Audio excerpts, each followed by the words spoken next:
නමෝ තස් භගවතු අරහතෝ සම්මා සම්බුද්දස්ස. නමෝ තස් භගවතු අරහතෝ සම්මා සම්බුද්දස්ස. නමෝ තස් භගවතු අරහතෝ සම්මා සම්බුද්දස්ස. ශ්‍රද්ධා සම්පන්න කාරුණික පින්නතුනි, මේ වසාන සමය ඊටාම වැදගත් කාල පරිච්ඡේදයක්. වෙන සියලු කාල පරිච්ඡේදයන්ට වඩා මහා සංඝරත්නය ඇසුරු කරන්නට ඉඩ සැලසෙන, උන්වහන්සේලාත් එක්ක වගකීමෙන් බැඳී කටයුතු කරනු ලබන කාල පරිච්ඡේදයක්. එනිසාම මේ මහා සංඝරත්නය වෙතින් ලැබිය යුතු වූ ඒ උතුම් ධර්ම ප්‍රතිලාභය ඔබ වෙත ලැබෙනවා. එනිසාම මේ කාල පරිච්ඡේදය ඔබ සියලු දෙනාට සුවිශේෂ කාල පරිච්ඡේදයක් ලෙස අපට හඳුනා ගන්නට පුළුවන්කම තිබෙනවා. පින්නතුනි, බුදුරජාණන් වහන්සේගේ ධර්මයේ තරම් වටිනා දෙයක් මේ මුළු තුන් ලෝකයේහිම දකින්නට පුළුවන් කමක් නැත්තේ නැහැ. සියලු දුක කෙලවර කිරීමක් පිළිබඳව කතා කරනවා නම්, සියලු දුකේ නැතිවීම පිළිබඳව අපි බලාපොරොත්තු වෙනවා නම්, ඒ බලාපොරොත්තු විය හැකි එකම තැන මේ උතුම් සද්ධර්මයේ පමණයි.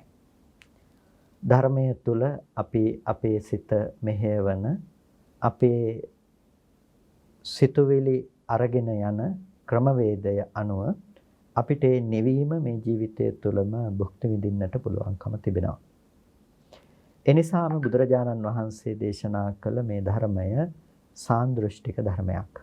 ඒ කියන්නේ මේ ජීවිතය තුළම අප අත්දැකිය හැකි ධර්මයක්. ඔබ ඒ සඳහා උත්සාහවත් විය යුතුයි. ඔබ ඒ සඳහා කටයුතු සම්පාදනය කරගත යුතුයි. බුදුරජාණන් වහන්සේ දේශනා කළ මේ ධර්මය පඤ්ඤාවන්තස්සායන් ධම්මෝ කියලා පෙන්වුවේ ප්‍රඥාවන්තයින් සඳහා විශේෂ වන, ප්‍රඥාවන්තයින් සඳහා පවතින ධර්මයක්.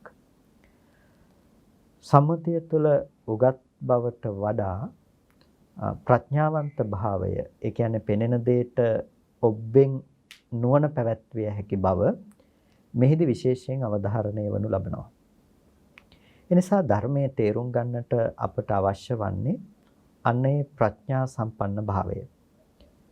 ඒ ප්‍රඥා සම්පන්න භාවය තුළින් පිළිවිදිය යුතු ධර්මයක් නිසා අපි ඊටාම නුවණින් කල්පනාවෙන් යුක්තව මේ ධර්මය ශ්‍රවණය කරන්නට අවශ්‍යයි, තේරුම් ගන්නට උත්සාහවත් වන්නට අවශ්‍යයි.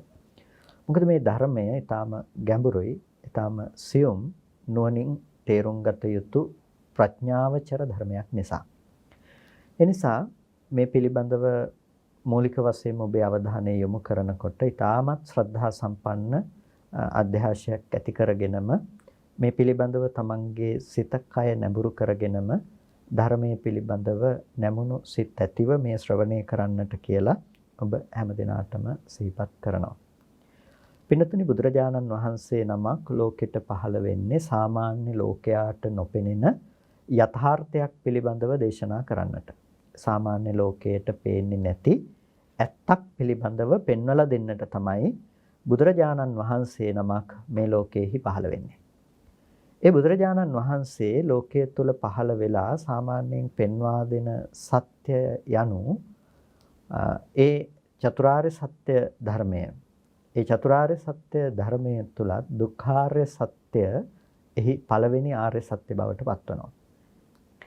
ඒ දුක පිළිබඳව සාමාන්‍ය ලෝකයාට තිබෙන දැක්මට එහා ගියපු ප්‍රඥාවෙන් දැක්ක යුතු වූ ධර්මයක් අපිට පෙන්වා දුන්නා. ඒ තමයි දුක කියන එක වේදනාවකින් හඳුනාගෙන ඉන්න ලෝකෙට බුදුරජාණන් වහන්සේ දුක කියන එක පිළිබඳව අපිට පෙන්වා දුන්නේ එය නුවණින් අවබෝධ කළ යුතු දුක්ඛ වූ ලක්ෂණ ධර්මතා ටිකක් විදිහට.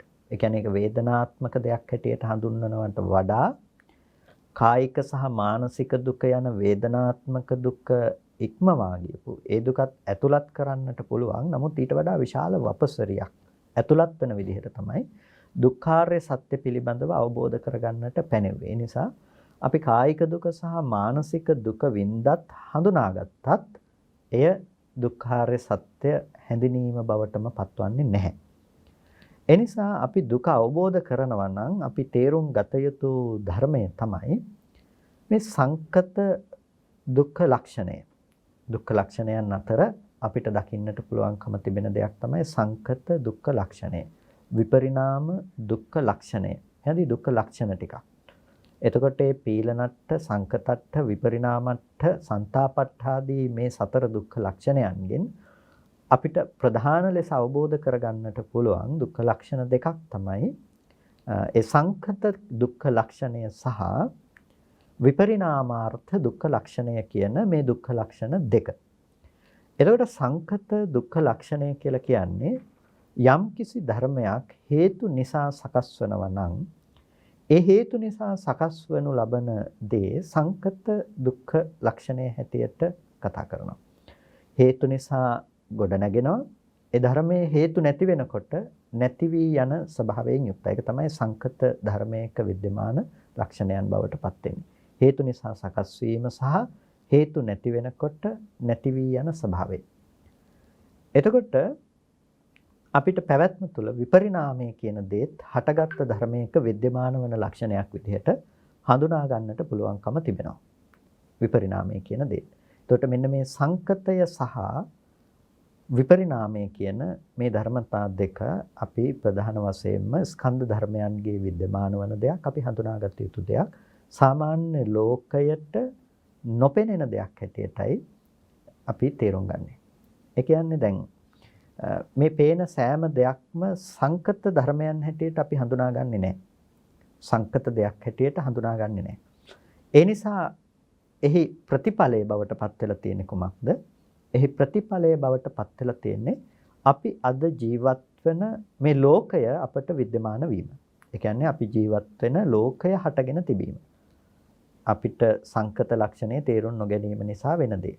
ඇයි එහෙම කිව්වේ? අපි හිතාගෙන ඉන්නවා අපි මේ ලෝකය උපදින ලෝකයේ තියෙනකොට අපි ඉපදුනා. තිබෙන ලෝකයේ තුල අපි ජීවත් වෙනවා. ඒ වගේම ලෝකය තියෙනකොට අපි මරණයටපත් වෙනවා. මේක තමයි අපේ සාමාන්‍ය දැක්ම. ඔය දැක්ම මත පිහිටලා තමයි අපේ අනිකුත් සියලු දේවල් හටගෙන තියෙන්නේ. ඔන්න ඔය පදනම මත පිහිටා. එතකොට ඒ තියෙන ලෝකේ අපි ජීවත් වෙනවා. තියෙන ලෝකේ ජීවත් වෙනකොට ඒ තියෙන ලෝකයේ තුල අපිට හමු වෙනවා සැප ගෙනවිත් දෙන ධර්ම සහ දුක ගෙනවිත් දෙන ධර්ම. අපි කැමති, ප්‍රියමනාප, අපි හිතින් ඇලෙන, හිතින් ආසා කරන, හිතින් බැඳෙන ඒ දේවල් ලෝකෙ තුල තියෙනවා කියලා අපිට හම්බ වෙනවා. ඒ ලෝකේ පවතිනවා කියලා හිතාගත්ත දේවල් තුල අපිට තියෙනවා අපි අකමැති, අප්‍රිය කරන දේවල්. එතකොට ලෝකය තියෙනවා. තියෙන ලෝකය තුල සැප ගෙනවිත් දෙන ධර්ම සහ දුක ගෙනවිත් දෙන ධර්ම පවතිනවා. එහෙනම් සැප ගෙනවිත් දෙන ධර්ම විතරක් අපි ළඟ තියාගෙන දුක ගේන ධර්ම අපිට අයින් කරන්න පුළුවන් නම් ඒක තමයි අපිට හැමදාම සැපසේ ඉන්න පුළුවන් දේ හැටියට ධර්මයේ පිළිබඳව අවබෝධයක් නැති සාමාන්‍ය මනසක් තියෙන කෙනෙක් සාමාන්‍යයෙන් කල්පනා කරනවා. එයා ජීවිතය පිළිබඳව හඳුනාගන්නේ කොහොමද? මේ ලෝකේ තියෙන ලෝකේ සමහර රූප ලස්සනයි, සමහර රූප කැතයි, සමහර ශබ්ද මිහිරි, සමහර ශබ්ද අමිහිරි, සමහර ගඳ සුවඳ බොහොම ප්‍රියමනාපයි, සමහර ගඳ සුවඳ අප්‍රියමනාපයි, රස ඒ විදිහට අප්‍රියමනාපයි සමහර දේවල් ප්‍රියමනාපයි, ස්පර්ශයන් තියෙනවා බොහොම ප්‍රියමනාපයි සමහර දේවල්, සමහර ඒවා අප්‍රියමනාපයි, වේදනාත්මකයි. ඒ දේවල් වලට අපි කැමති නැහැ. එතකොට අපි කැමති හිත හැසිරෙනවා නම් මොන දේවල් වලද? අර හිතන්න කැමති ප්‍රියමනාප දේවල් වල හිත හැසිරෙනවා නම් අපි වඩාත්ම කැමති. ඒ හින්දා අපි අපේ පරිසරය හදා ගන්නවා. අපි ඉන්න තැන නිර්මාණය කර ගන්නවා. හොඳ දේවල්, හොඳයි කියලා අපිට හිතට ගේන දේවල් ලං කරගෙන අපි හිතට දුකයි කියලා හිතන දේවල් ඈත් කරලා දා ගන්න අවශ්‍ය පසුබිම අපි නිර්මාණය කර ගන්න ලබනවා. ඒක තමයි අපේ සාමාන්‍ය ජීවිතයේ බවට පත්වන්නේ. එතකොට දැන් ඔන්න ඔය මත පිහිටලා පොඩි කාලෙම ඉඳලම කෙනෙක් රස්සාවක් කරලා විවාහ වෙලා අපේ ජීවිතය ගොඩනගාගෙන මරණය දක්වා ගමන් කරන ජීවිතය ගොඩනැගිලා තියෙන්නේ ඔන්න ඔය පසුබිම තුල. ඒකට ඒකේ මූලික දේ හැටියට අපි දැක්කා ලෝකයේහි පැවැත්ම සහ ලෝකයේහි පැවැත්ම පිළිබඳව තියෙන සැප සහ දුකේ පැවැත්ම. පවතින ලෝකයේ තුල विद्यमान සැප සහ දුක කියන මේ ධර්මයන්ගේ තිබෙන ලක්ෂණය තමයි අපි එතනදී ප්‍රධාන වශයෙන්ම තේරුම් ගත්තේ දකින්නේ. එතකොට මෙන්න මේ දැක්ම මත අපි සියල්ල නිර්මාණය කරගන්නවා. නිර්මාණය කරගන්නවා කියන එක අදහස් කළේ අපි අවට පරිසරය අපි ඇසුරු කරනවා මේ දේවල් ලෝකයේ තුල අපේ ලෝකයේ තුල අපි ජීවත් වෙනවා කියන එක. එතකොට දැන් ඒක නිසා එන ආදීනවය මොකද්ද? ඒක නිසා එන ආදීනවය කතා කළොත් අපිට වචනයෙන් සීමා කරන්න පුළුවන් කමක් නැත්තේ. අපි පන අපිට පෙනෙන දේවල් පිළිබඳව අපි කතා කළොත් ඒ පෙනෙන ලෝකේ ජීවත් වෙච්ච ඔහොම රූපයක් හිමි අපට ඒ රූපේ දිරනකොට මම දිරනවා කියන එක විඳින්න වෙනවා. ලෙඩ වෙනකොට මම ලෙඩ වෙනවා කියලා විඳින්න වෙනවා. සිතට ඒ නොසුදුසු පරිදිපත් වෙනකොට මම මරණයටපත් වෙනවා කියන එක විඳින්න වෙනවා. ඒ වගේම අපි ලෝකයේ සමහර කැමැති අය ඉන්නවා නම් ඒ කැමැති අය වයසට යනකොට ලෙඩ වෙනකොට මරණයටපත් වෙනකොට අපිට මහ දුකක් අපිට මහ වෙහෙසක් අපේ ජීවිතේට ඇති වෙනවා. එතකොට දැන් මේ ජීවත් වෙනකොටම අපිට විඳින්න ලැබෙන දේවල් ඕනෑම කෙනෙකුට ජීවත් වෙනකොට ඔය දුක අනිවාර්ය ලෙසම පැමිණෙන දුක. ඊට පස්සේ අප්‍රිය සංපයෝග දුක්ඛය.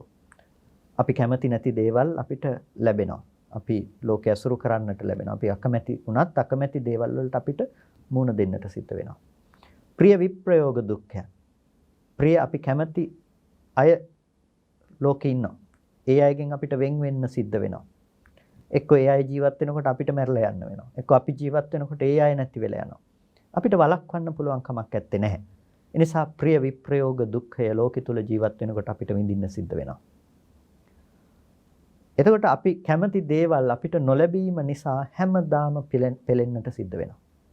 අපි කැමති බලාපොරොත්තු වෙන දේවල් තියෙනවා. ඒවා ඒ විදිහට ඉෂ්ට වෙන්නේ නැහැ. ඒ හැම මොහොතකම කැමැතිසේ නොපවතිනකොට කැමැතිසේ නොපවතින සෑම අවස්ථාවකම අපි දුකටපත් වෙනවා. එතකොට මෙන්න මේ ආදී ලෙස ලෝකය ඇත්ත කරගත්ත කෙනෙකුට දුක කියන දේ තමන්ගේ ජීවිතේට එනවම තමයි. තමන්ගේ ජීවිතේට පැමිණෙනවා. එතකොට ඔය මේ ජීවිතය තුළ පමණක් කෙනෙකුට විඳින්න වෙන දුක. ඔය ටිකට ඔක්කොම ඇතුළත් කරගන්න පුළුවන්කම තියෙනවා. ඔබ එදිනෙදා රැයට කල්පනා කරලා උදේ දවල් කාලයේ තිස්සේ රස්සාවට ගිහිල්ලා එහෙම නැතිනම් දවල් කල්පනා කරලා රැයට හරි රස්සාවට ගිහිල්ලා අපි ජීවත් වෙන්න හදන වෙහෙසේ ඉඳලා සියලුම දේවල් ටික ලෙඩක් දුකක් හැදෙන තැන අපි එකට ඉන්න අය ලෙඩ වෙන තැන වෙනකම් සියලු දුක් රැස ඔය කාරණා ටිකට අපිට ඇතුළත් කරන්න පුළුවන්කම තියෙනවා. එතකොට මෙන්න මේ විදිහට ලෝකේ ඇත්ත කරගත්ත කෙනෙකුට ඔය දුක අනිවාර්යයෙන්ම විඳින්න වෙන දෙයක්. එතකොට මෙන්න මේ විදිහට මේ ජීවිතයේ දුක් විඳලා මේක නතර වෙනවා නම් කමක් නැහැ. තියෙන ලෝකයේ තුල දැන් අපිට පුළුවන් හොඳ දේවල් සිද්ධ කරන්නට සහ නරක දේවල් සිද්ධ කරන්නට. අපි ඒකට කියනවා කුසල අකුසල කර්ම රැස් කරන්න පුළුවන්කම තියෙනවා. එතකොට අපි අකමැති දේවල් එක්ක ගැටෙනවා, කැමති දේවල් එක්ක ඇලෙනවා. තණ්හාව කියන දේ නිසා අපි අකුසලයන් සිද්ධ කරගන්නවා. ද්වේෂය නිසා ද්වේෂය මුල් කරගෙන අකුසලයන් සිද්ධ කරගන්නවා. ඒ වගේම මෙලව බුද්ධියක් තියෙන කෙනෙක්. මෙලව පිළිබඳව බුද්ධියක් තියෙන කෙනෙක්, පරලෝක පිළිබඳව බුද්ධියක් තියෙන කෙනෙක්. එයා මොකද කරන්නේ? අප්‍රමාදීව කුසලයන් හැසිරෙනවා. ඒ විදිහටත් කුසල ධර්මයන් රැස් කරගන්නවා. දැන් මෙන්න මේ කර්ම රැස් කර ගැනීම නිසා හොඳ නරක කර්ම රැස් කර ගැනීම නිසා මොකද වෙන්නේ? එයාට ප්‍රතිසන්දි වශයෙන් නැවත තව තැනකට යන්න පුළුවන්කම තියෙනවා. හොඳ දේවල් රැස් කරගත්ත කෙනෙකුට හොඳ තැනකටත් නරක දේවල් රැස් කරගත්ත කෙනෙකුට නරක දෙයක් අරමුණු වීම මත නරක තැනකටත් යන්න සිද්ධ වෙනවා. ඒ කියන්නේ ලෝභ ද්වේෂ මෝහ කියන අකුසලයන්ගෙන් දුගතිගාමී උත්පත්තියකුත් අලෝභ ආදේශ අමෝහ කියන කුසල ධර්මයන්ගෙන් සුගතිගාමී උත්පත්තියකුත් ලබන්නට පුළුවන්කම තිබෙනවා. දැන් ඒ සෑම තැනකම ජරා මරණ දුක ඔබට උරුමයි. ඒ විතරක් නෙමෙයි ඔබ අද දකිනවා නම් ලෝකයේ තුල යම් පුද්ගලයෙක් මහා දුකක් විඳිනවා කියලා දකිනවා නම් යම් අනන්ත අප්‍රමාණ පීඩාවකටපත් වෙනවා කියලා ඔබට පේනවා නම් ඒ සෑම තැනකම හෙට දවසේ ඔබේ ජීවිතේ තියෙනවා. මොකද ඒ වගේ තැනකට ඔබටත් ප්‍රතිසන්දි වශයෙන් යන්න හේතු ඔබ දුරු කළා නැහැ. ඒ හේතු ටික ඔබ ළඟ තියෙනවා. එතකොට දැන් අන්න ඒ වගේ අවිනිශ්චිත තැනක තමයි අපි ජීවත් වෙන්නේ. කුමක් නිසාද? අර මුලින් කතා කරපු දේ නිසා. අර ලෝකයේ පිළිබඳව අපි අර විදිහට ඇති කරගත්ත සංකල්පනාව නිසා. අන්න ඒ නිසා බුදුරජාණන් වහන්සේ නිරන්තරයෙන්ම ලෝකයේ පිළිබඳව විවරණය කළා. ඒක යථාර්ථයේ පිළිබඳව පෙන්වා දුන්නා. ඔය පැත්තෙන් අපිට පුළුවන් කමක් නැහැ සැපය කියන දේ ලබන්න. සැප හොයාගෙන ගියත් දුක තමයි අන්තිමේටම ලැබෙන්නේ. ආර්යයන් ඒ නිසා ඒ සැපයක් කියන්නේ නැහැ. ඒ නිසා ඔය ලෝකෙන් මිදෙන පැත්ත තමයි අනුගමනය කළ යුත්තේ කියලා ලෝකෙට පටිසෝතගාමී දැක්මක් ඉදිරිපත් කළා. අපිට ධර්මය කියලා අද අහන්නට ලැබෙන්නේ අන්නේ පටිසෝතගාමී දැක්ම. ඒ පටිසෝතගාමී දැක්ම තුළ බුදුරජාණන් වහන්සේ ලෝකය කියන දේ ගොඩනැගුණු විදිහ පිළිබඳව අපට පැහැදිලි කළා. එහි विद्यमान වන ලක්ෂණයන් පිළිබඳව පෙන්වා දුන්නා. දුක්ඛ ලක්ෂණය එහි विद्यමානයි. එහි සංකත සහ විපරිණාම කියන දේ विद्यමානයි. එතකොට අපිට ඒ පිළිබඳව තේරුම් ගන්නකොට ඒ පිළිබඳව අපි විමසා බලනකොට ඊටාම වැදගත් සූත්‍ර දේශනාවක් අපිට දකින්න පුළුවන්කම තියෙනවා. සංයුත්ත නිකායේ සලායතන සංයුත්තේහි එන උදායී සූත්‍රය. එතකොට මේ උදායී සූත්‍රය කරුණු කිහිපයක් නිසා ඊටාම වැදගත් සූත්‍ර දේශනාවක්. අපිට ඒ සූත්‍රය සාකච්ඡා කරනකොට එහි වැදගත් බව තේරුම් ගන්නට පුළුවන්කම ලැබේ. එක කාලෙකදී ආයස්මාච ආනන්දෝ ආයස්මාච උදායී කෝසම්බියන් විහරಂತಿ ආනන්ද හාමුදුරුවෝයි උදායී හාමුදුරුවෝයි කොසඹෑ නුවර වාසය කරනවා. ගෝසිතාරාමේහි වාසය කරන කාලෙදී උදායී හාමුදුරුවෝ හවස් කාලෙදී විවේකයෙන් නැගිටලා ආනන්ද හාමුදුරු ළඟට ගිහිල්ලා ආනන්ද හාමුදුරුවොත් එක්ක සිහි කළ යුතු සතුටු වේ යුතු කතා කළා. ඒ කියන්නේ උන්වහන්සේත් එක්ක සුව දුක් ਵਿਚාරලා බොහොම සතුටු සාමිච්චයට සුදුසු කතා කළා. ඊට පස්සේ එක පැත්තකින් ඉඳගෙන උදායි හාමුදුරුවෝ සහ ආනන්ද හාමුදුරුවෝ අතර මෙබඳු සාකච්ඡාවක් ඇති වුණා. ආනන්ද හාමුදුරුවන්ට උදායි හාමුදුරුවෝ කියනවා යතේවනකෝ අවසෝ ආනන්ද අයං කායෝ භගවතා අනේක පරයායන අක්ඛාතෝ විවටෝ පකාසිතෝ ඉතිපායං කායෝ අනත්තාති. ආනන්දේනි භාග්‍යතුන් වහන්සේ විසින් අයං කායෝ මේ කය අනේක පරයායන අක්ඛාතෝ විවටෝ පකාසිතෝ නොඑක් පර්යායන්ගෙන් ප්‍රකාශ කළා. නොඑක් පර්යායන්ගෙන් විවෘත කළා. මොකක් කියලාද? ඉතිපායං කායෝ අනත්තාති. මේ කය අනාත්මයි කියලා. මේ කය අනාත්මයි කියලා නොඑක් පර්යායන්ගෙන් දේශනා කළා. අපි දන්නවා මේ රූපය පිළිබඳව අපි අරගෙන බලනකොට මේ කය කියන එක මම නෙමෙයි, මගේ නෙමෙයි, මගේ ආත්මය නෙමෙයි කියන එක බුදුරජාණන් වහන්සේ විවිධ පර්යායන්ගෙන් දේශනා කළා. මේක ධාතු වශයෙන් කඩලා පෙන්නවා. මේක දෙතිස් කුණප කොට්ඨාස වශයෙන් කඩලා පෙන්නවා. ඊට පස්සේ මේ දෙතිස් කුණප කොට්ඨාස කියන දේවල් නැවත ධාතු වශයෙන් පෙන්නවා. දැන් මේ විදිහට මේ කය පිළිබඳව බුදුරජාණන් වහන්සේ විවිධ ස්වરૂපයන්ගෙන් පෙන්වනවා. මේක කැඩිලා බිඳිලා විනාශයටපත් වෙන හැටි පෙන්වනවා. එතකොට මේ විදිහට මේකේ තියෙන අනාත්ම ස්වභාවය, අනාත්ම ලක්ෂණය පිළිබඳව, කය පිළිබඳව නොයෙක් විදිහට දේශනා කරලා තියෙනවා. එතකොට මේ නොයෙක් විදිහට දේශනා කරපු නොයෙක් විදිහට පෙන්වා දුන්න මේ අනාත්ම සංඥාව කියන දේ අපි අහලා තියෙනවා සහ අපි හඳුනාගෙන තිබෙනවා. දැන් මේ වෙලාවේදී උදායි හාමුදුර අහන ප්‍රශ්නේ තමයි බුදුහාමුදුරු මෙහිම නොඑක් විදිහට දේශනා කරලා තියෙනවා. හැබැයි මේ විදිහට දේශනා කරලා තිබුණාට ඉතිපායං කායෝ අනත්තාති සක්කා ඒව මේව විඥානම් පිදං ආචික්කතුන් දේසේතුන් පඤ්ඤාපේතුන් පට්ඨපේතුන් විවරතුන් විවචිතුන් උත්තානේ කාතුන් ඉතිපිදං විඥානං අනත්තාති. එතකොට අහනවා ප්‍රශ්නයක් මේ කය මේ විදිහට අනාත්මයි කියලා යම් විදිහකින් දේශනා කළා නම් ඒ කය දේශනා කරපු විදිහටම අපි කොහොමද හඳුනාගන්නේ විඥානය අනාත්මයි කියලා? මේක කොහොමද මේ විදිහට පණවන්නට විඥානය අනන්තයි කියලා දේශනා කරන්නට, පණවන්නට, පිහිටවන්නට, විවරණයට ලක් කරන්නට, බෙදා දක්වන්නට, ඔසවා විවර කොට දක්වන්නට පුළුවන්කම තියෙන්නේ කොහොමද? මේ විඥානය කියන දේ අනාත්මයි කියලා. රූපයේහි අනාත්මතාවය අපිට පේනවා. රූපය පොඩි කාලේ ඉඳලා මේ වෙනකන් වෙනස් වෙච්ච හැටි අපිට පේනවා. කය කියන දේ. එතකොට කය මේ විදිහට වෙනස් වුණාට මේ හිතේ වෙනස් වීමක් කියන එක අපිට පේන්නේ නැහැ. මේක තමයි සරලවම අහපු ප්‍රශ්නේ. එතකොට මේ අහපු ප්‍රශ්නයට බොහොම ගැඹුරින් පිළිතුරු ලබා දීමක් සිදු කරනවා. නැතිනම් බොහොම ගැඹුරින් මේ පිළිබඳව සාකච්ඡා කරනවා. කොහොමද? චක්කුංචාවසෝ පටිච්ච රූපේචු පජ්ජති චක්කු විඤ්ඤාණන්ති එවමාවසෝති. එතකොට අහනවා අනන්තරුණ වහන්සේ අවත්නි චක්කුංචාවසෝ පටිච්ච රූපේචු පජ්ජති චක්කුංචාවසෝ පටිච්ච. ඇසද අවත්නි ඇසද නිසා රූපේචු පජ්ජති රූපේනොත් මුල් කරගෙන උපජ්ජති චක්කු විඤ්ඤාණන්ති. චක්කු විඤ්ඤාණය උපදිනවද කියලා අහනවා. ඇහැයි රූපයයි මුල් කරගෙන චක්කු විඤ්ඤාණය උපදිනවද? එවමාවසෝති. ඔව් අවත්නි ඇහැයි රූපයයි මුල් කරගෙන චක්කු විඤ්ඤාණය උපදිනවා. යෝචාවසෝ හේතු යෝච පච්චයෝ චක්කු විඤ්ඤාණස උපාදාය. එවත්නි මේ යම් කිසි හේතුවක් තිබුණා නම් හේතුවක් යම් ප්‍රත්‍යක් තිබුණා නම් චක්කු විඤ්ඤාණයෙහි ඉපදීම පිණිස චක්කු විඤ්ඤාණයෙහි ඉපදීම පිණිස යම් කිසි ප්‍රත්‍යක් තිබුණා නම් සෝච හේතු සෝච පච්චයෝ සබ්බේන සබ්බං. ඒ ප්‍රත්‍යවීම කියන එක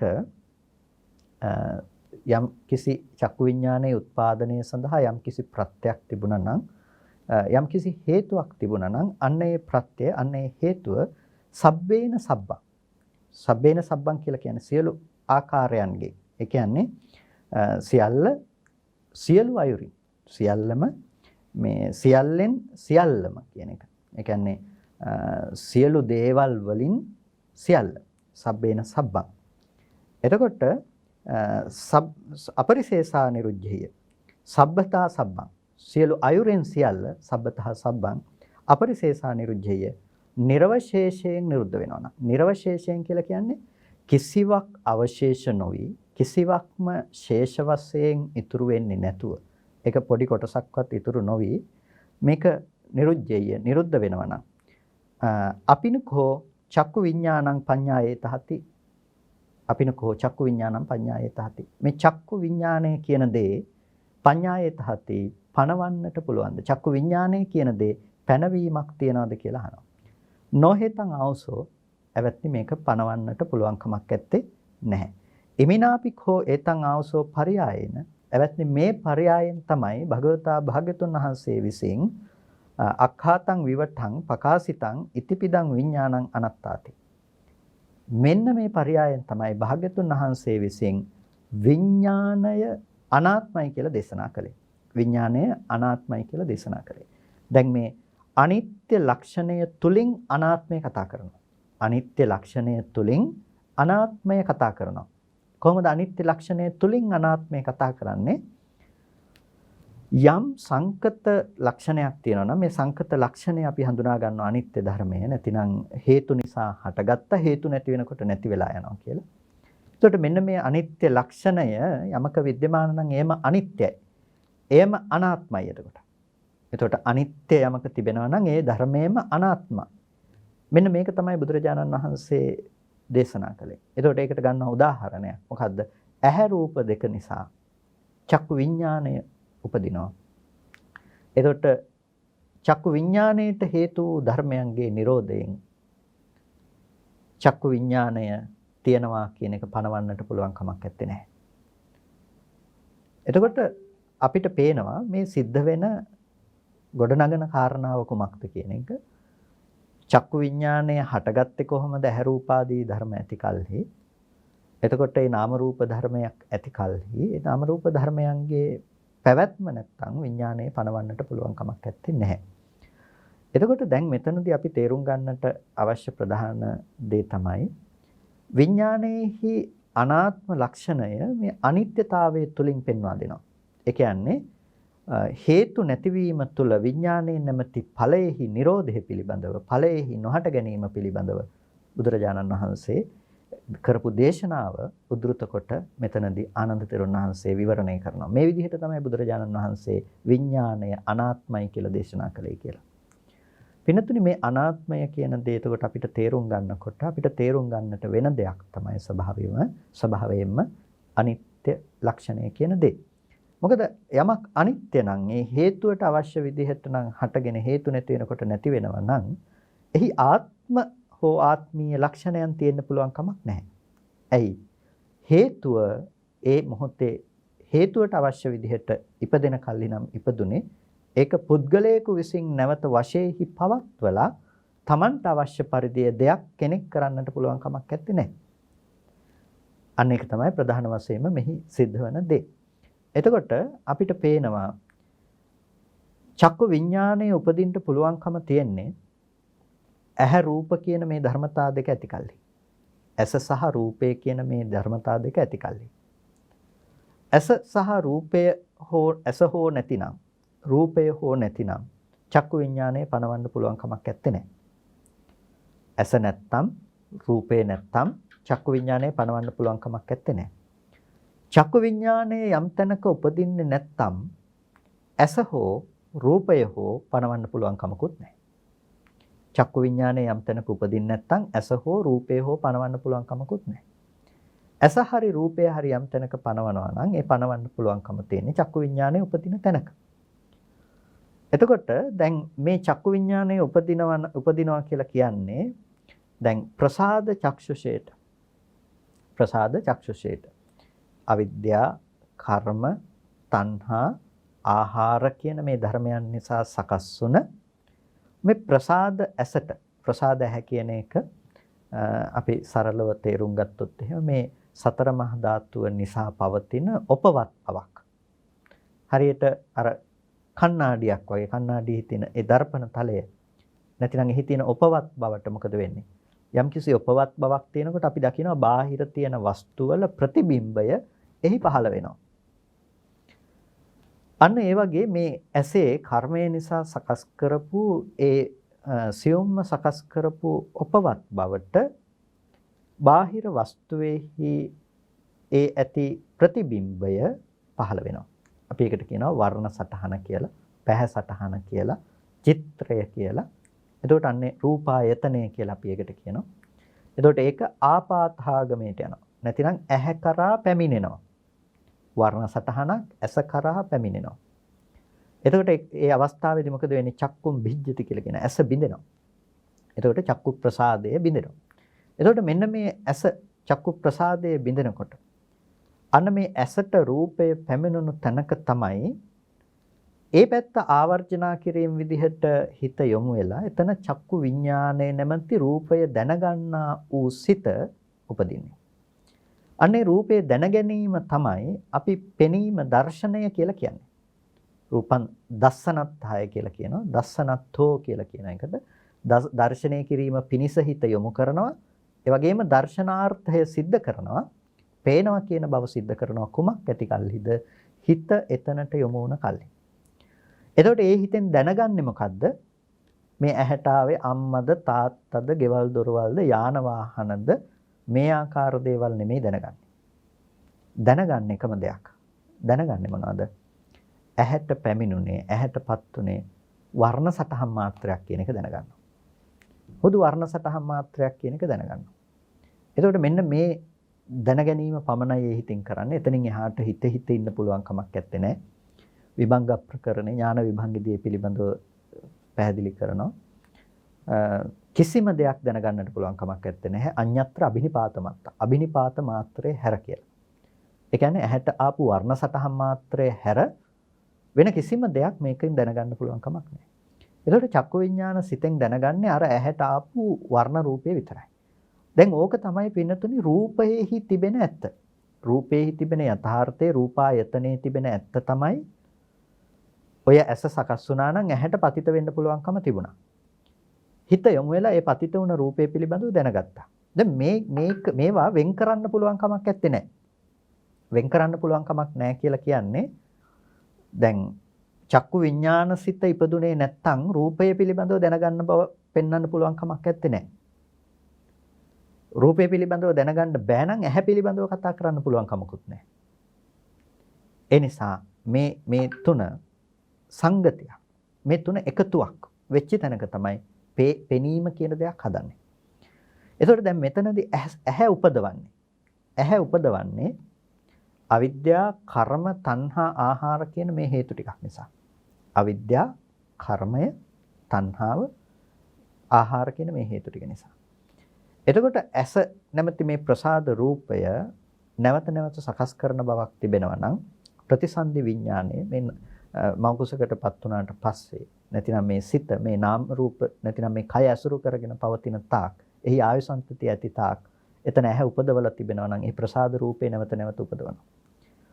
එතකොට එතන ආහාරජ රූපයන් නිසා ආහාරය නිසා උපදින රූපයන් නිසා එතන චක්කු ප්‍රසාදයේ සතර මහා ධාතුව ඇසුරු කරගෙන ඒ උපවත් බව නැවත නැවත සකස් කරනවා. එතකොට මෙන්න මේ ධර්මයන්ගෙන් ආහාරය වෙනස් වුණොත් මේ පෙනීම නැති වෙලා යන්න පුළුවන්. කර්මය වෙනස් වුණොත් මේක නැති වෙන්න පුළුවන්කම තියෙනවා. තණ්හාව අවිද්‍යාව කියන කාරණා දෙක සහ කර්මය කියන මේ අවිද්‍යාව තණ්හා කර්ම කියන මේ තුනම එකට කතා කරන්නේ. එතකොට මෙන්න මේ අවිද්‍යාව තණ්හා කර්ම කියන තුනත් ආහාරය කියන දේ මේ කාරණා දෙකෙන්ම මොකක් හරි වෙනස් වුණත් මේ ඇහැ පිළිබඳව නොපෙනී යෑමක් වෙන්න පුළුවන්. ඒ කියන්නේ ඇහැ පේන්නේ නැති වෙනවා කියන තැනටපත් වෙන්න පුළුවන්කම තිබෙනවා. එතකොට අද ඇහැ උපදිනවා නම් උපදින්නේ මෙන්න මේ වගේ ස්වභාවයකින් මේ වගේ ලක්ෂණයකින්. එතකොට අද ඇස ඉපදුනේ යම් විදිහකට ඒ විදිහට තමයි ඔබට රූප දකින්න පුළුවන්කම තියෙන්නේ. අපි හිතුවට අපි ලෝකේ ජීවත් වෙනකොට අපි කල්පනා කරාට මේ එළියේ තියෙන රූප තමයි අපිට ඒ විදිහටම පේන්නේ කියලා අපි අද ඔය හිතින් දැනගන්න මට්ටමින් අපි මේ පිළිබඳව කල්පනා කළාට පින්නතුනේ අපි දැනගෙන තියෙන්නේ ඇසට පහළවන වර්ණ සටහන සහ වර්ණ සටහන ගෝචර කරගන්න පුළුවන් ප්‍රසාදයට අනුරූපීව. ප්‍රසාදේ වෙනස් වුණොත් පේන දේ වෙනස් වෙනවා.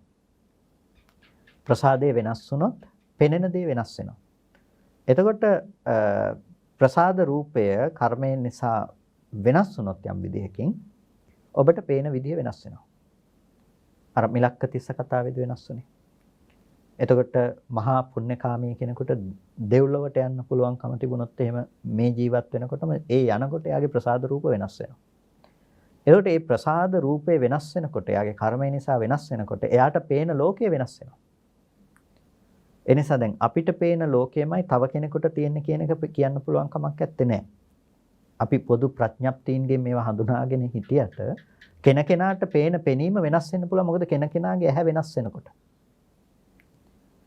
කෙනකෙනාගේ ඇහැ වෙනස් වෙනකොට කෙනකෙනාට පේන විදිහ වෙනස් වෙන්න පුළුවන්. දැන් අපි දන්නවනේ දැන් යම් දරපණ තලයක් කණ්ණාඩියකින් පේන්නේ එකම රූප නෙමෙයි කියලා. ඒ කියන්නේ දැන් කණ්ණාඩි පහක් ගත්තොත් මේ කණ්ණාඩි පහට එකම වස්තුවේ ප්‍රතිබිම්බය වැටෙන විදිහක් තිබුණොත් එහෙම ඒ විදිහ පස් ආකාරයකට දකින්න පුළුවන්. දැන් ඔයගොල්ලෝ ගිහිල්ලා කණ්ණාඩි පහකින් ඔයගොල්ලෝගේ මූණ බැලුවොත් පස් ආකාරයකට මූණ දකින්න පුළුවන්. මොකද එකකින් පොඩ්ඩක් දිගට එකකින් පොඩ්ඩක් පළලට පේනවා. වෙනස්ව ගිහිල්ලා පොඩ්ඩක් වෙනස්ව පේනවා.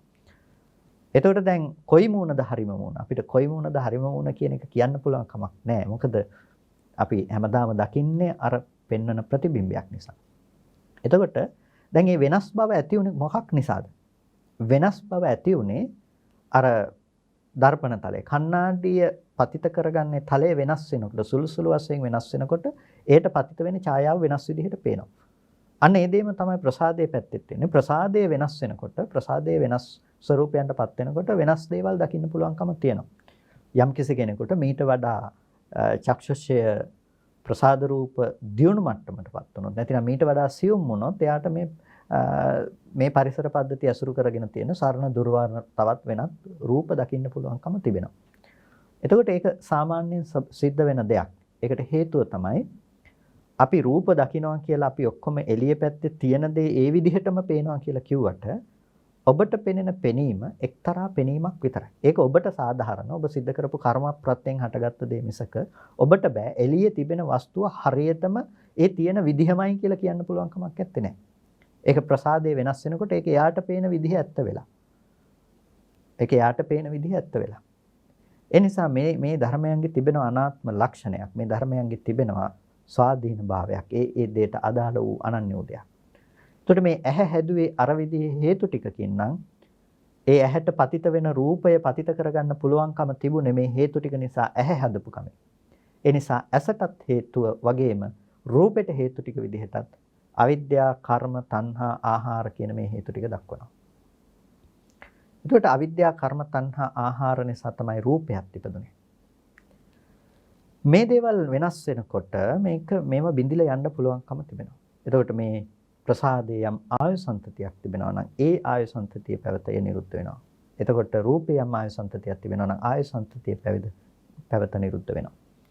එතකොට චක්කු විඥාණයට පමණක් මෙතනදී පැවතී සිටින්නට පුළුවන් කමක් නැත්තේ නෑ. යම් වෙලාවක රූපය නිරුද්ධ නම් රූපේ නිරුද්ධ වෙන කල්හි ඇසේ පැවැත්මක් ගැන කතා කරන්න බෑ.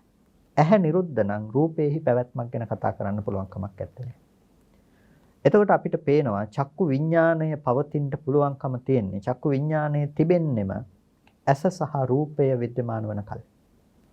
ඇසට රූපය පතිත වෙන කල්හි තමයි චක්කු විඥාණය උපදින්න පුළුවන්කම තියෙන්නේ. එතකොට ඇහැ රූප දෙකෙන් එකක් හරි නැති වුණොත් චක්කු විඥාණයට පවතින්න පුළුවන් කමක් නැත්තේ නෑ. මොහොතින් මොහොත ඇහැට රූප වර්ණ සටහන් එනවා කියලා කියන්නේ ඒ දැනගනු ලබන සිත ඉතුරු නැතුව නිරුද්ධ වෙනවා කියන එක. මේ නිසා විඥානයත් අනාත්මයි කියලා දේශනා කරනවා. අර ධර්මයන්ගේ අනිත්‍ය ලක්ෂණය නිසා එය දැනගනු ලබන විඥානයත් අනිත්‍යයි කියන එක. දැන් gadol ගොඩක් වැහෙන්න ඇඳපු චිත්‍රයක් වගේ. එතකොට මේ චිත්‍රය විතරක් කෙලින් තියෙන දෙයක් කියලා gadol ගොඩ කියන දේ එකට එකට සම්බන්ධයක් නැති දෙයක්. gadol ගොඩ ටික අයින් කළොත් චිත්‍රය විතරක් එහෙම තියෙනවා කියන එක යුතු නැහැ. gadol ගොඩක් නිසා දැන් යම් චිත්‍රයක් ඇඳලා තියෙනවා. කවුරු හරි කියනවා නම් gadol ගොඩ ගලවලා දැම්මහම චිත්‍රය එතන තියන්න පුළුවන් කියලා. ඒක යුතු නැහැ. ඒක විද්‍යමාන එහෙම වෙන්නේ නැහැ. අසම්භව්‍යයි.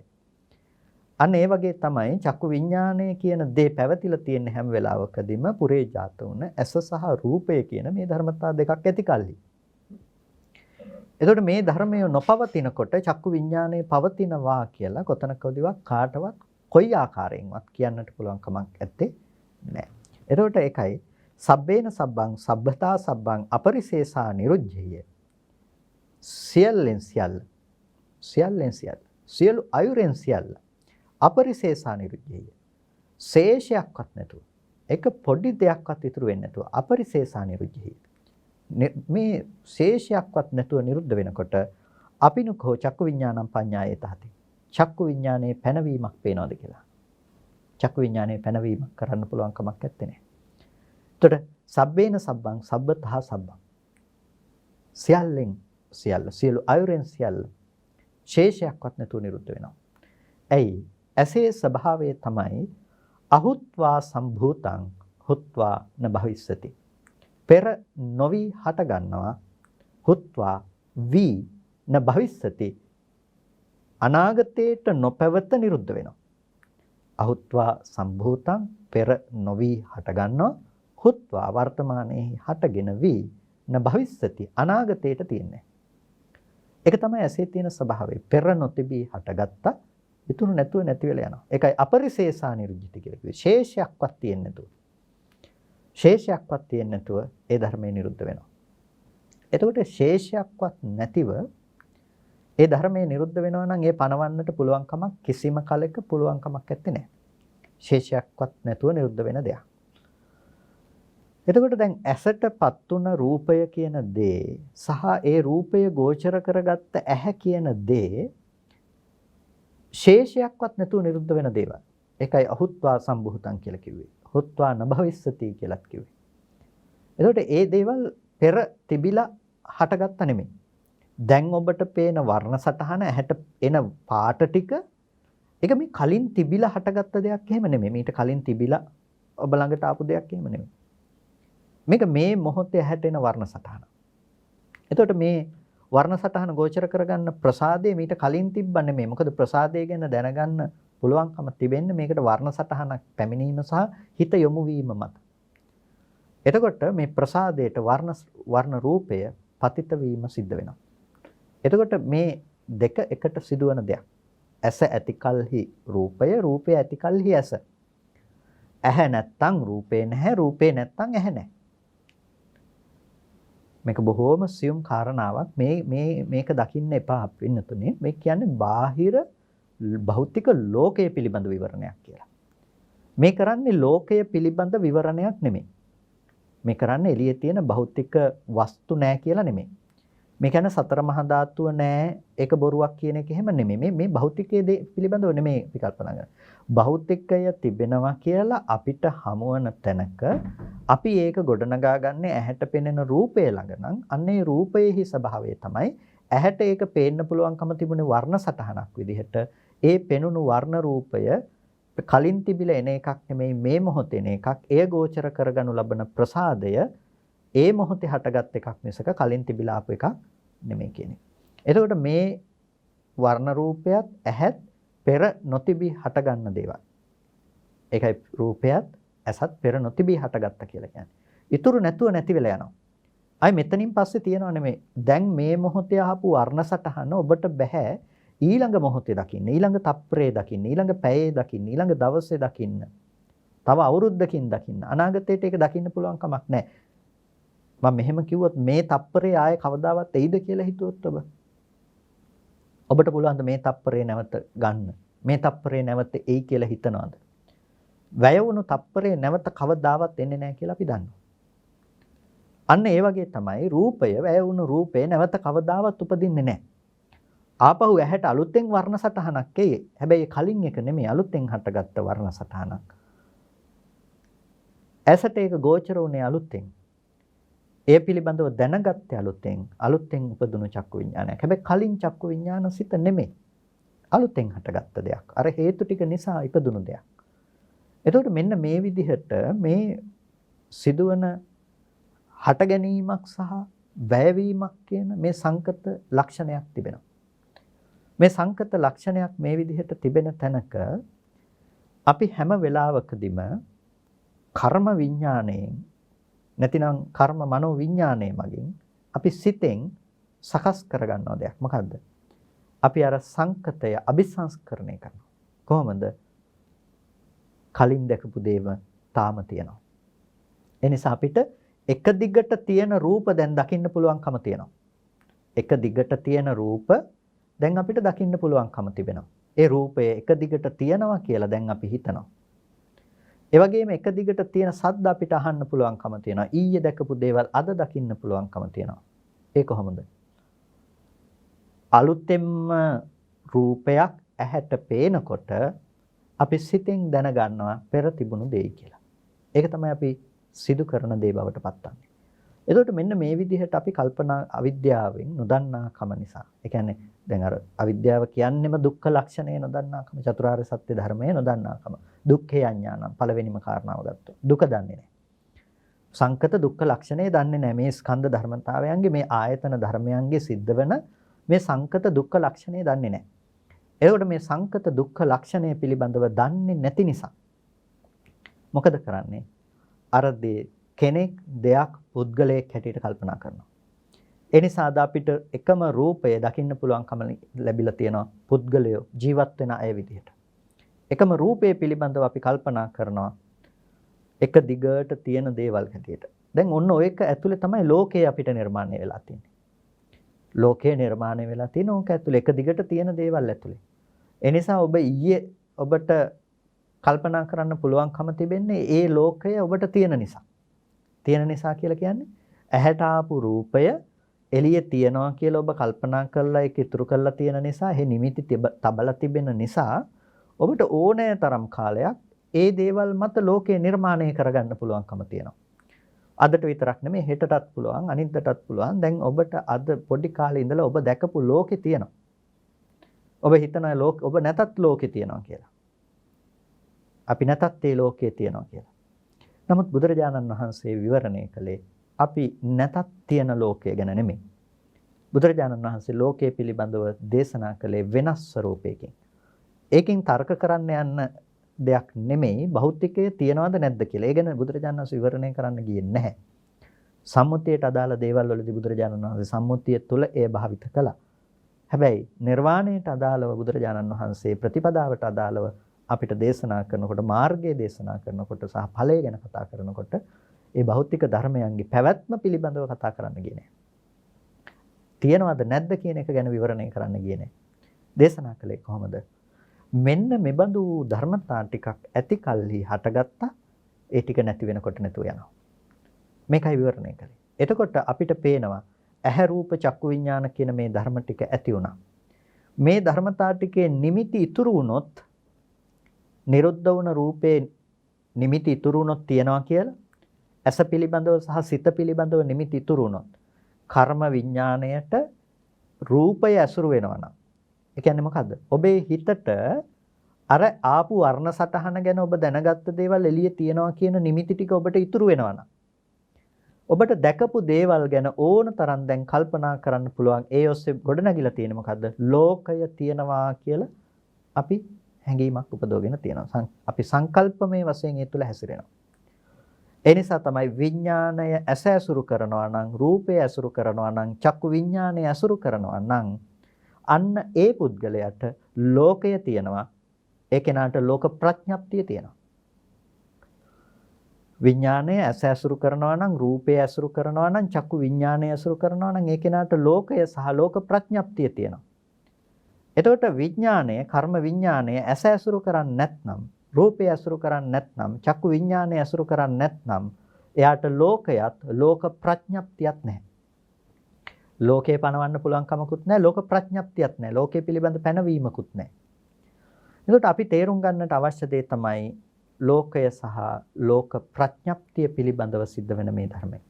බුදු පියාණන් වහන්සේ අපිට පෙන්වලා දුන්නේ යථාර්ථය. එතකොට ලෝකය පිළිබඳව අපිට පෙන්වලා දුන්නේ කොහොමද? අර ධර්මතා ටික පිළිබඳව යම් කෙනෙකුට නිමිති තියනවා නම් එයාට ලෝකයේ තියෙනවා. ඒ ධර්මතා ටිකේ Nirodhe පිළිබඳව අවබෝධ කරගෙන තියෙනවා නම් හේතු නිසා හටගන්න බව සහ හේතු නැති වෙනකොට නැති වෙන ස්වභාවය අවබෝධ කරගෙන තිබෙනවා නම් අන්න කෙනා ලෝක නිරෝධය පිළිබඳව අවබෝධ කරගත්ත කෙනෙක්. ලෝකේ නිරුද්ධ කරපු කෙනෙක්. එයාට දැන් ලෝකය පිළිබඳව කල්පනා කරලා ලෝකය පිළිබඳව හිතලා ඒ පැත්තට යන්න හේතු නැහැ. ඇයි ලෝකය පිළිබඳව කල්පනා කරලා ලෝකය පිළිබඳව හිතලා ඒ පැත්තට යන්න හේතු නැහැ කියලා කියන්නේ? ඒ යන්න හේතු නැහැ කියලා කියන්නේ පින්නතුනේ ඒ කෙනාට කර්ම සහ කෙලෙස් වශයෙන් හදාගන්න පදනමක් නැතිකම නිසා. ඇහැ පැත්තේ නිමිති තිබ්බොත්, කන පැත්තේ නිමිති තිබුණොත්, දිව පැත්තේ, කය පැත්තේ, මනස පැත්තේ නිමිති තිබුණොත් තමයි ඒ කෙනාට ඒ පැත්තට යන්න පුළුවන්කම තියෙන්නේ. ලෝකය කියන දේ ගොඩ නැගිලා තියෙන්නේ. හැබැයි ඒ ධර්මතාව ටිකේ Nirodhe සාක්ෂාත් කරනවා නම් අර ලෝකය කියලා පනවගත්ත ලෝකයේ ගොඩ නගා ගන්න තැන එයාට පනවන්නට පුළුවන් කමක් නැත්තේ නැහැ. එතකොට දැන් විඥානයේ තිබෙන අනාත්ම භාවය පිළිබඳව කතා කරන්නේ කුමක් මතද? ඒ විඥානය යම්කිසි දෙයක් මත නම් හටගෙන තියෙන්නේ. යම්කිසි ධර්මතා ටිකක් නිසා නම් හටගෙන තියෙන්නේ. ඇස, රූපය, ස්පර්ශය, වේදනාව, සංඥාව, සංස්කාරය කියන නාම රූප ධර්මයක් නිසා නම් ඇහැ කියන දේ උපදින්නේ. ඇස රූපයන්ගේ නිරෝධයෙන්, ස්පර්ශයේ නිරෝධයෙන්, වේදනා සංඥා සංඛාරයන්ගේ නිරෝධයෙන් විඥානයේ පැනවීමක් මොන මොහොතකවත් කරන්නට පුළුවන් කමක් නැත්තේ නෑ. විඥානය නිරුද්ධ වෙනවා. විඥානය නිරුද්ධ වෙනවා. ඒ කියන්නේ විඥානය පණවන්නට පුළුවන් කමක් නැත්තේ නෑ. විඥානයත් හටගෙන නැති වෙනවා නම් අර ධර්මතා ටික තිබුණොත් විතරනම් ඒක හටගන්නේ. ඒ ධර්මතා ටික නැති වෙනකොට නැති වෙලා යනවා නම් එහෙනම් ඒ විඥාණය මම කියන්න සුදුසුද? එහෙනම් මම ඉපදිලා මැරිලා. චක්කු විඥාණය ඉපදිලා නැති වෙනකොටම. ඒ නිසා ඒක මම කියන්නට සුදුසු දෙයක් නෙමෙයි. ඒක මගේ ආත්මය වශයෙන් ගන්නට සුදුසු දෙයක් නෙමෙයි. ඇයි? එය හේතු නිසා හටගෙන හේතු නැති වෙනකොට නැති වෙන සංකත ලක්ෂණයෙන් යුක්ත දෙයක්. යම් තැනක ඒ සංකත ලක්ෂණයෙන් යුතු නම්, සංකත ලක්ෂණයෙන් යුක්ත නම් ඒ තැන පණවන්නට පුළුවන් කමක් නැහැ. සත්වයේක්ක, පුද්ගලයෙක්ක, ආත්මයක්ක කියලා පණවන්නට පුළුවන් කමක් නැත්තේ නෑ. මේ විදිහට තමයි විඥානයේ තිබෙන අනාත්මය බුදුරජාණන් වහන්සේ දේශනා කළේ. මේ විදිහටම මේ කන පිළිබඳව, නාසය පිළිබඳව, ඒ වගේම જીවහාව පිළිබඳව જીවහාවසෝ පටිච්ච රස්සේ චුප්පජ්ජති જીවහා විඥානං කියලා මේ ආකාරයට දේශනා කරනවා. ඒ වගේම මනංචාවසෝ පටිච්ච ධම්මේ චුප්පජ්ජති මනෝ විඥානං. මනසත් ධර්මාරම්මනක් නිසා, මනසත් ධර්මයොත් නිසා උපජ්ජති මනෝ විඥානං, මනෝ විඥානය උපදිනවා. එතකොට යම් ඒ හේතු හා ප්‍රත්‍යයන්ගේ මනෝ විඥානය ඉපදුනා නම් ඒ හේතු සහ ප්‍රත්‍ය ධර්මයන්ගේ Nirodhen සබ්බේන සබ්බං සබ්බතා සබ්බං අපරිසේසා නිරුද්ධය. මනසින් අරමුණක් පිළිබඳව සිහිපත් කරලා මනෝ විඥානය උපදිනවා නම් ඒ මනස සහ ඒ සිහිපත් කර මනස සහ ඒ අරමුණ නිරුද්ධ වෙනකොට සබ්බේන සබ්බං සබ්බතා සබ්බං සියලු අයුරෙන් ඒක නිරුද්ධ වෙනවා නම් මනෝ විඥානය නිට්ටයව පවතිනවා කියලා කියන්න. ඒ නිසා උපදුණු මනෝ විඥානය පවතිනවා කියන්න පුළුවන් බෑ. ඒ නිසා මනෝවිඤ්ඤාණය නැති වෙනවා. එතකොට මනෝවිඤ්ඤාණය පුද්ගලයෙක්ගේ නෙමෙයි. මනෝවිඤ්ඤාණය පුද්ගලයෙක් හදපු දෙයක් නෙමෙයි. මනෝවිඤ්ඤාණය හේතු නිසා හටගත්ත දෙයක්. මනෝවිඤ්ඤාණය හේතු නැති වෙනකොට නැති වෙන දෙයක්. එතකොට මෙන්න මේ විදිහට මේ උදායි සූත්‍රය තුලදී මේ ධර්මතා ටිකේ නැතිනම් මේ ආයතන ධර්මතාවයන් නිසා මේ දේ අනාත්ම වෙන්නේ කොහොමද? විඥානය අනාත්ම වෙන්නේ කොහොමද කියලා ආනන්ද තෙරුන් වහන්සේ පැහැදිලි කරනවා. එතකොට මෙතනදී උදාහරණයක් දක්වනවා.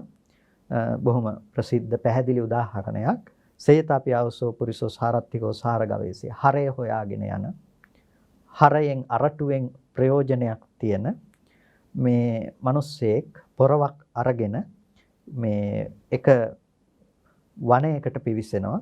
එතකොට මේ කෙසෙල් වනයේකට පිවිසිලා මහ ලොකු කෙසෙල් කඳන් තියෙන ගස් බලලා මේ කෙසෙල් කඳන් ටික කපලා මේකේ මුලින් සිඳ දමලා මේ පතුරු ගලවන්නට පටන් ගන්නවා.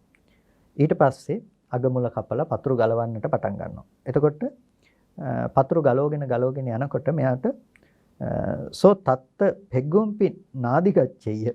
එතකොට ඒ කෙනාට එතනදී මේ එලෙවත් ලැබෙන්නේ නැහැ. කුතෝ සාරං අරටුවක් කොහෙන් හම්බෙන්නද? එයාට එලයක්වත් ලැබෙන්නේ නැතුව සාරය කොහෙන් ලැබෙන්නද? ඒව මේකෝ අවසෝ බික්කු මේ විදිහට මේ ශාසනය කෙනා චස්සු පස්සායතනේසු ස්පර්ශ ආයතන 6 කෙරෙහි නේව අත්තානං නාත්තනියන් සමනුපස්සති. තමාව දකින්නේ තමා අයත් දෙයක් දකින්නෙත් නැහැ. ආත්ම හෝ ආත්මීය දේවල් දකින්නේ නැහැ. තමා හෝ තමා අයත් දේවල් දකින්නේ නැහැ. සෝ එවං අසමනුපස්සන්තෝ නකින්චි ලෝකේ උපාදීයති. ඒ විදිහට තමා හෝ තමා අයත් දෙයක් ලෝකේ නැහැ කියලා දකිනකොට ඒ පුද්ගලයා නකින්චි ලෝකේ උපාදීයති. ලෝකේ කිසිම දෙයක් උපාදාන වශයෙන් ගන්නෙ නැහැ. අනුපාදියං න පරිතස්සති. උපාදාන වශයෙන් ගන්න නැති වෙනකොට පරිතස්සනාවක් නැහැ. තැවෙන්න කරුණු නැහැ. එතකොට අපරිතස්සං පච්චන්තං චේව පරිනිබ්බායති. එතකොට ඒ විදිහේ පරිතස්සනාවක් නැති කෙනා, තැති ගැනීමක් නැති කෙනා මොකද කරන්නේ? පරිතස්සනා නැති කෙනා පච්චන්තං චේව පරිනිබ්බායති. දැන් යාට ලෝකෙ තුල අර දුක පැමිණෙන මූලයක් නැහැ. තැවෙන්න බියටපත් වන්න කාරණාවක් ඇත්තේ නැහැ. එතකොට ඒ දේවල් නැති වෙනකොට ඒ කෙනා පච්චන්තං චේව පරිනිබ්බායති. තමා තුලම පිරිනිවීමට ලක් වෙනවා. කෙලෙස් පරිනිබ්බායති. කෙලෙස් පිරිනිවෙනවා. කෙලෙස් ටික හාත්පස නැතිවීමට යනවා. කොහොමද? කීනා ಜಾති. ಜಾතිය ක්ෂය වුණා. උපදින්නේ නැහැ. වසිතම් බ්‍රහ්මචර්යයන්. බ්‍රහ්මචර්යාව වැස නිම කරලා ඉවරයි. හැමදාම සිල් රකින්න ඕන ශාසනයක් නෙමෙයිනේ මේ ශාසනය. වසිතම් බ්‍රහ්මචර්යයන්. බ්‍රහ්මචර්යාව වැසලා ඉවරයි. බ්‍රහ්මචර්යාව රැකලා ඉවරයි. කතං කරණියන්. කල යුත්ත කළා. නාපරං ඉත්තත් හයාති. මත්තේහි කල යුත්තක් නැහැ. එතකොට දැන් ඒකෙන් කියන්නේ දැන් වසිතම් බ්‍රහ්මචර්යයන් කියලා දැන් ඊට පස්සේ ආය බ්‍රහ්මචාරී වෙනවා කියන එක නෙමෙයි. වසිතම් බ්‍රහ්මචර්යයන් කියන්නේ බ්‍රහ්මචර්යාව වැස නිමෙව්වා. ඒ කියන්නේ යමක් සඳහා නම් අපි මේ ශාසනයට ඇතුළත් වෙන්නේ. යමක් සඳහා නම් අපි උත්සාහවත් වෙන්නේ. අන්න එය නිම කරා දැන්. එතකොට ඒ අර්ථය ලබා ගත්තා. නැවත ආපහු අරහෙට යන්න නුසුදුසු. ඊට පස්සට ආයේ නැවත අර අතහැරපු දේවල් පසුපස්සේ යන්න නුසුදුසුයි. එතකොට ඒකට කිසිම සුදුසු බවක් ඇත්තේ නැහැ. ඒ නිසා ඒ කෙනා තමා තුළ පිරිනිවුණු කෙනෙක් හැටියට හඳුනා ගන්නට පුළුවන්කමක් තියෙනවා. නාපරං ඉත්තත් ආයාති.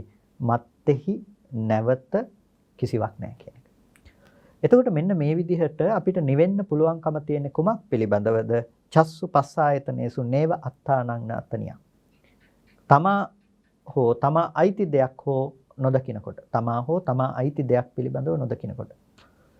ස්පර්ශ ආයතන 6 තමා හෝ තමා අයිති දේවල් පිළිබඳව කිසිවක් නැහැයි කියලා අපිට දැනගන්න පුළුවන්කම තිබෙන්නේ ස්පර්ශ ආයතන 6 පිළිබඳව මන යථා භූත දැක්මක් උපදවගත්ත කෙනෙකුට විතරයි. කොයි විදිහටද? සංකත විපරිණාම ලක්ෂණයන්ගේ දුක විදිහට ඒ ධර්මය තේරුම් ගත්තොත්.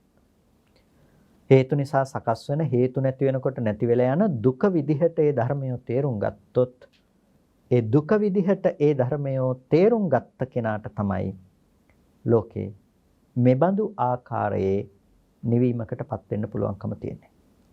එතකොට ඒ තේරුම් ගැනීම තුළ තමයි ලෝකෙ කිසිවක් පණවන්නට පුළුවන් කමක් නැත්තේ. කිසිම දෙයක් ලෝකයේ තුල පණවන්නට පුළුවන් කමක් නැත්තේ. ලෝකයේ මෙන්න මේ දේවල් තියෙනවා කියලා ලෝකේ පණවන්නට නිමිති අනුනිමිති වශයෙන් දේවල් පණවන්නට පුළුවන් කමක් නැත්තේ.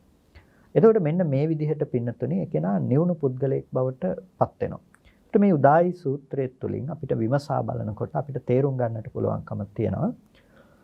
යම් තැනක දුක්ඛ ආර්ය සත්‍යයට අයිති මේ සංකත ලක්ෂණය තිබෙනවා නම් දුක්ඛ ආර්ය සත්‍යයට අයිති මේ සංකත දුක්ඛ ලක්ෂණය යම් තැනක තිබෙනවා නම් ඒ සංකත දුක්ඛ ලක්ෂණය හිමි සෑම තැනකම අනාත්ම ලක්ෂණයෙන් යුක්තයි. එතකොට ඒක අතහරින්නට පුළුවන් කිසිම දෙයක් ඇත්තේ නැහැ. ස්පර්ශ ආයතන 6ේම ස්වභාවය මේකයි. ස්පර්ශ ආයතන 6ේම ස්වභාවය මේකයි. ඒ නිසා ඇහැ රූප චක්කු විඥාන කියන තුන් දෙනාගේ ඇස රූපාදී ධර්මය අනිත්‍ය නම් චක්කු විඥාණය අනාත්ම වෙනවා. කන සද්ද ආදී ධර්මයන් අනිත්‍ය නම් සෝත විඥාණය අනාත්මයි. මේ විදිහට හේතු ධර්මයන්ගෙන් ඉපදුණු ප්‍රතිඵලය හේතු නැති වෙනකොට නැති වෙනවා නම් ඒ ධර්මය අනාත්ම ලක්ෂණයන්ගෙන් යුක්තයි. ඒ නිසා අනාත්ම බව තමයි අපිට මේ තුලින් ප්‍රකට කරගත යුත්තේ. ඒ නිසා අද දවසේදී ඔබ විසින් කළ යුතු දේ බවට පත්වන්නේ මෙන්න මේ ස්පර්ශ ආයතන 6 පිළිබඳව යථාභූත දර්ශනයක් උපදෝ ගැනීම. තමා හෝ තමා වශයෙන් ගත යුත්තක් නැහැ කියන ඥාණය ඇති වෙනකම් ඒ නුවණ ඔබ තුල विद्यमान වෙනකම් ඔබ මේ පිළිබඳව විමසීම කළ යුතුයි. අනුපස්සනාවක් විදිහට. අපි ඒකට කියන අනත්තානුපස්සනා කියලා. අපි ඒකට කියන අනිච්චානුපස්සනා කියලා. අපි ඒක නැවත නැවත සිතින් මෙනෙහි කරමින් ඒ පිළිබඳව මානසිකාර පැවැත්වීමක් කිරීම. එතකොට ඒ අනුපස්සනාව තමයි අපි ජීවිතයේ තුල භාවිත කළ යුතු දේ බවට පත්වන්නේ. අපි සීල ප්‍රතිපදාවක් තුල හික්මිය යුතුයි. ඒ වගේම සමාධියට අනුරූප වුණ කර්මස්ථානයන් අපි අසුරු කළ යුතුයි. ඒ වගේම විපස්සනාව පැත්තෙන් ගත්තොත් අපි නුවණ පැවැත්වීම වශයෙන් ගත්තොත් මේ ධර්මයන්ගේ අනිත්‍ය ලක්ෂණය, දුක්ඛ ලක්ෂණය අපි තේරුම් ගත යුතුයි. අනාත්ම ලක්ෂණය පිළිබඳව අපි අවබෝධ කළ යුතුයි. එතකොට මෙන්න මේ අනිත්‍ය දුක්ඛ ලක්ෂණය අනුපස්සනාවන් විදිහට භාවිත කරනකොට නැවත මේ ධර්මයන් පිළිබඳව අපි හිත භාවිත කරනවා කියනකොට ඔබ නුවණ පැවැත්විය යුත්තේ වෙන කොහෙටවත් නෙමෙයි. ඔබ නුවණ පැවැත්විය යුත්තේ බාහිර රූපයන් පිළිබඳව එකින් එකට අරගෙන කල්පනා කරන තැන් වලට ගිහිල්ලා නෙමෙයි. ඔබ නුවණ පැවැත්විය යුත්තේ ස්පර්ශ ආයතන 6 පිළිබඳව. ස්පර්ශ ආයතන 6. ස්පර්ශ ආයතන 6 පිළිබඳව ඔබ සිහිපත් කරනකොට ඔබ මුළු ලෝකෙම සිහිපත් කරන්න පටන් අරගෙන ඉවරයි. ඇස කන නාසය දිව ශරීරය මනස කියන ඔය ටිකට තමයි බාහිර ආයතන ගෝචර වෙන්නේ. ගෝචර ආයතන විදිහට. එතකොට දැන් ඇහැට ඇස පිරිසිඳ දකින්නකොට ඇහැ පිළිබඳව ඔබ නුවණින් කල්පනා කරනකොට රූපය පිළිබඳව නුවණින් කල්පනා කරනකොට ඔබට පේනවා මේ ධර්මය පෙර නොතිබී හටගෙන ඉතුරු නැතුව නැති වෙනවා කියන එක. එතකොට ඔබට මේ දැක්ම උපදිනකොට ඔබේ හිත පිළිබඳව මේ මානසිකාර්යය තුළ දෙපැත්තකින් පේන්නට ඕනේ. ඒ තමයි මේ ධර්මතා විදිහට පවතින ටික සහ අපි කර්ම විඥානය තුළින් සකස් කරගනු ලබන ලෝකය පිළිබඳව. එතකොට මෙන්න මෙතන මේ විදිහේ අනාත්ම ධර්මතාවයක් තියෙන තැනක තමන් ආශ්‍රවයන්ගෙන් උපාදානයෙන් ඇසුරු කරමින් පුද්ගල බව උපදෝගෙන වාසය කරන හැටි අපි දකිනකොට අපි දකිනවා මේක ප්‍රඥා ගෝචර දෙයක් නෙමෙයි කියලා. එතකොට වෙනද අපි ලෝකේ තියෙන දේවල් ගැන කල්පනා කරා නම් අපි දැන් තියෙන දේවල් පිළිබඳව නෙමෙයි කල්පනා කරන්නේ. අපි හේතු නිසා සකස් වෙන දේවල් පිළිබඳව අපි නුවණින් දැන දැක වාසය කිරීමක් කරන තැන දක්වා අපි මේක නුවණ දියුණු කරන්නට අවශ්‍යයි. දැන් එකපාර කෙනෙකුගේ හිත මේ தത്വයට මේ තැනකට එකපාරපත් වෙන්නේ නැහැ. එකපාර මේ තැනක ওই ධර්මයේ ප්‍රත්‍යක්ෂ කිරීම සඳහා හිත එකපාරපත් වෙන්නේ නැහැ.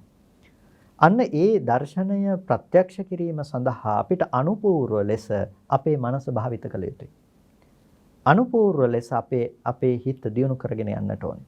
අනුපූර්ව ලෙස අපි අපේ මනස දියුණු කරනකොට අපි හිත දියුණු කරනකොට පිනතුනේ අපිට අපේ හිත බාහිර අරමුණු වල විසිරී තිබෙන නානත්ව සංඥාවන්ගෙන් හිත ගලවලා යම් ඒකත්වයකට අපේ හිත ගන්නට ඕනේ.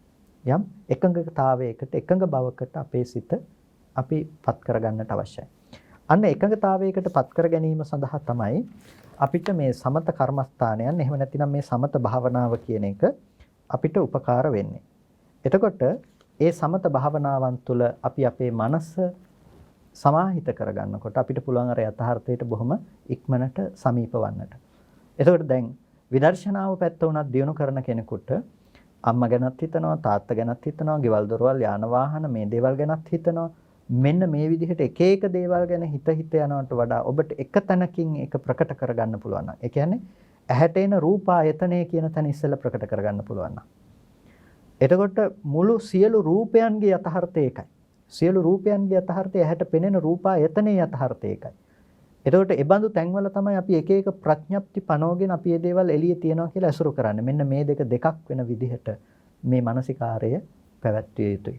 එතකොට ඒ සඳහා අපිට විවිධ ක්‍රමෝපායන් පාවිච්චි කරන්න පුළුවන්. රූපේ පැත්තෙන් ගිහිලා මුලට ගිහිල්ලා ආපහු කායානුපස්සනාව කියන තැන ඉඳලා ඔබට කරුණු පැහැදිලි කරගන්න පුළුවන්. ඉතින් ඒට අවශ්‍ය සතර සතිපට්ඨාන ආදී භාවනාවන් ඔබට නැවත නැවත ශ්‍රවණය කරන්නට ලැබෙන නිසා මේ අවස්ථාවක් කරගන්නේ නැහැ කාල වේලාවෙක මේ යන නිසා ඒ කරුණු පිළිබඳව පැහැදිලි කරන්නට මූලික වශයෙන්ම මෙතනදී පැහැදිලි කරන්නට අවශ්‍ය වුණේ මේ දර්ශනය පිළිබඳව බුදුරජාණන් වහන්සේ දේශනා කළ අනාත්ම සංඥාව නැතිනම් අනාත්ම ධර්මයේ පිළිබඳව අනිත්‍ය තුලින් අනාත්මය දක්වන ආකාරය පිළිබඳව. එතකොට මේ ආකාරයට මේ කරපු කාරණා පිළිබඳව ඔබේ අවධානය යොමු කරන්න. ආධුනිකව ධර්මයට යොමු වන කෙනෙක් හිටියානම් මම හිතනවා ටිකක් ගැඹුරුයි කියලා තේරෙන්නට ඇති. අතහැර ගන්නට එපා. මේ නැවත නැවත ඇසුරු කරන්න ඔබට මේක තේරුම් ගන්නට පුළුවන්කම තිබෙනවා. අද හිතන්නට පුළුවන් මනසක් ලැබී තිබෙන දවසක. ඒ නිසා මේ කාරණාවන්ගෙන් ටිකක් හෝ තේරුණා නම් වෙනදා දැනගෙන හිටපු දෙයකට වඩා වැඩි යමක් හෝ තේරුණා නම් ඒකත් ලොකු දෙයක්. මොකක්වත්ම තේරුන්නේ නැත්නම් ඒකත් ලොකු දෙයක් කියලා මම කියන්නේ. මොකද අඩුම තරමේ මෙච්චර මනුස්ස ජීවිතයක් ලැබුණ කාලේ තේරුණ කෙනාට වඩා වීරිය කරන්නට ඕනේ මොකොත් නොතේරුණ කෙනා. ඒ නිසා ඔබ අප්‍රමාදීව කටයුතු කරන්න, අප්‍රමාදීව සුචරිත ධර්මයේ හැසිරෙන්න. ඔබට ඊට අවශ්‍ය වටපිටාව ලැබී තිබෙනවා. ඔබට සත්පුරුෂ ගෞරවනීය ස්වාමීන් වහන්සේලාගේ ඇසුර ලැබී තිබෙනවා. ඒ නිසා ඒ උපරිම ඵල ප්‍රයෝජන නෙලා ගන්නට කියලා ඔබට අනුශාසනා කරනවා. කල්පනා කරගන්න සද්ධර්ම ශ්‍රවණය කරලා යෝනිසෝ මනසිකාරාදීන් පවත්තලා වටිනා කුසලයක් සිද්ධ කරගන්නට යෙදුණා. මේ සිද්ධ කරගත්ත සියලු කුසල ධර්මයන් අනුමෝදන් කළ යුතු අයට අනුමෝදන් කරනවා. මේ වෙලාවේදී අපට අර්ථයෙන් ධර්මයෙන් අනුශාසනා කරන අපේ ධර්මාචාර්ය අවසරයි මාංකඩවල සුදස්සන ස්වාමීන් වහන්සේට, අවසරයි මාංකඩවල නන්දරත්න ස්වාමීන් වහන්සේට, ස්වාමීන් වහන්සේලා දෙනමතම උතුම් නිවනින් සැනසීම පිණිස මේ කුසලය හේතු පාරමිතාවක් වේවා කියලා පුණ්‍ය අනුමෝදනා කරනවා. සියලු දෙවියන්ටත් අපි පින් අනුමෝදන් කරමු. සියලු දෙවියෝ මේ පින් සතුටින් සාධනාවෙන් අනුමෝදන් වනු ලබත්වා. දෙවියන්ටත් උතුම් නිවනින් සැනසීම පිණිස මේ කුසලය හේතු පාරමිතාවක්ම වේවා කියලා සාදු කියලා දෙවියන්ට පින් අනුමෝදන් කරන්න කවුරුත්. ඒ වගේම ඔබ සෑම සියලු දෙනා නමින්ම මේ පරලෝකීය යම් ඥාතිවරයෙක් පින් බලාපොරොත්තු වෙනවා නම් ඒ සියලු ඥාතිවරුන්ටත් අපි පින් අනුමෝදන් කරමු. ඔවුන් දුකක සිටිනන් දුකෙන් අත මිදේවා, සැපක සිටිනන් සැපතවත් වඩා වර්ධනය කරගෙන උතුම් නිවනින් සැනසීම පිණිස මේ කුසලය හේතු පාරමිතාවක්ම වේවා කියලා සාදු කියලා ඥාතීන්ටත් පින් අනුමෝදන් කරන්න. ඒ වගේම අද දවසේදී මේ ධර්මදේශනාව සඳහා මේ ආරාධනා කරලා මේ අවශ්‍ය කටයුතු මේ විදිහට සම්පාදනය කරගන්නට ඔබට මේ අවස්ථාව සලසා දෙන්නට කටයුතු කළ ගෞරවනීය අවසරයි අපේ නාරද ස්වාමීන් වහන්සේත්, නායක මහින්පාණන් වහන්සේත්, ඒ වගේම අපේ අස්ගිරි විහාරයේ විමල හාමුදුරන් වහන්සේ ඇතුළු ඒ සියලුම පූජනීය මහා සංඝරත්නයට අපි පුණ්‍ය අනුමෝදනා කරනවා. අපේ ගෞරවනීය ස්වාමීන් වහන්සේලාට නිදුක් නිරෝගී සුවපත් බව චිරජීවනයේ සලසාගෙන ශාසන මාර්ග බ්‍රහ්මචර්යාව යෙහින් පූර්ණේ කරගෙන උතුම් නිවනින් සැනසීම පිණිස මේ කුසලය හේතු පාරමිතාවක්ම වේවා කියලා අපි ආශිර්වාද කරමු. ඒ වගේම අද දවසේදී මේ සඳහා සහ සම්බන්ධ වුණ ඔබ සෑම සිළු දෙනාටත් මේ සඳහා ආරාධනා කරන්නට මූලිකත්වයෙන් කටයුතු කළ තුසිත රාජපක්ෂ මහත්මයා ඇතුළු ඒ කල්යාණ මිත්‍ර පින්වත් සෑම සිළු දෙනාටත් අපි පුණ්‍ය අනුමෝදනා කරනවා. ඔබ සෑම සිළු දෙනාටම මේ උතුම් කුසලයේ නිදුක් නිරෝගී සුවපත් භව චිරජීවනයේ ලබාගෙන අමා මහ නිවනින් සැනසෙන්නටම හේතුපනිශ්‍රය වේවා කියලා සාදු කියලා හැම දිනාම පින් අනුමෝදන් වන්න. සියලු දෙනාටම තෙරුවන් සරණයි.